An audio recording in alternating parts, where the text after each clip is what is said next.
Morning Britain, it's just gone 6 o'clock. Welcome to the programme. And we go on air this morning on Good Morning Britain, television history and broadcasting throughout the programme. Yeah. We were he described in his own words, had to get on with it. Yeah. So smiley.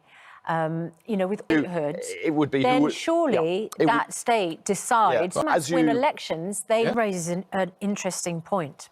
If the government says we are clear, Hamas can have no role in Palestine's future, they are a barbaric terrorist organisation who oppose the very idea of two hostages, relinquish any hold on Gaza. Hamas are not the Palestinian people.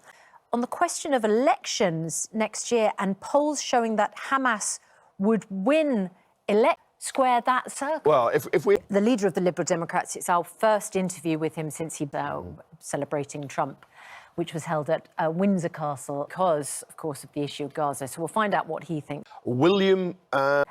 Holding in our hearts the family of John Stapleton, Absolutely. Of course, who was a part of this programme's history and a part of breakfast history. Both sides. He was a major figure at the BBC. And we will be remembering John. Lucky enough to interview him last year when when he came out about his Parkinson's diagnosis. He was so positive about it. Incredibly positive. Said he just all his characteristic wit and warmth. And we're so sorry that... So at 6:03, our main news this morning, the hope of a two-state solution in Gaza must be kept alive, the Foreign Secretary has told this programme, following the Prime Minister's pledge to recognise a Palestinian state. Yvette Cooper, the Foreign Secretary, joins other leaders at the UN General Assembly in New York today, calling for a plan for peace in the region. But as Hamas celebrates the move, families of the Israeli hostages still held captive say that the UK has given the terror group its greatest prize.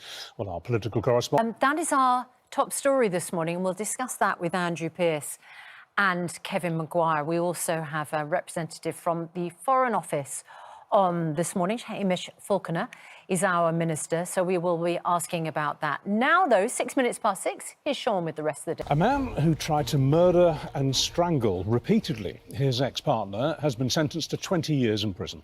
Last summer, Michael Cosgrove strangled Kerry Allen 3 times. In non-fatal strangulation and suffocation offences in the last year. This is just a terrible story, but it's a story about survival because Kerry... times that night, yeah. didn't he? And he